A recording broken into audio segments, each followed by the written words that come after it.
Terima kasih Mirsa, masih bersama kami di seputar Bali. Lontar merupakan salah satu referensi sejarah. Karena itu perawatan lontar menjadi hal yang penting. Perawatan dan konservasi itu dilakukan guna menghilangkan dan memaknai kesan tenget atau keramat pada sebuah lontar. Jika tidak dibuka dan dipelajari, lontar bisa keburu rusak dimakan ngenget atau rayap.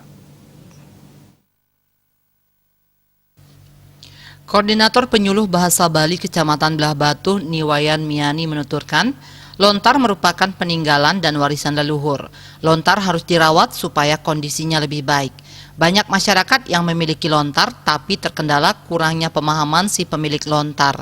Lontar itu dianggap tenget atau sakral sehingga akhirnya rusak dimakan ngengat atau rayap.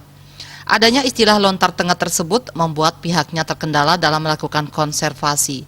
Padahal lontar diibaratkan sebuah buku yang berisikan aksara dan memang harus dirawat untuk dipelajari. Lontar itu bukan hanya dipajang saja. Lantaran masih dianggap tenget, banyak lontar rusak dan kondisinya berhamburan di tempatnya. Bendesa Adat Antungan, Ngakan Madi Sukarsana menambahkan, di desanya terdapat 2 pemilik lontar. Adanya bantuan dari penyuluh bahasa Bali untuk merawat lontar sangat bermanfaat. Untuk perawatan satu lontar memerlukan waktu sekitar 30 menit, namun yang lama adalah mengidentifikasi lontar tersebut. Sesuai pendataan lontar di wilayah Belah Batu, lontar yang ada rata-rata tentang usada. Yulianta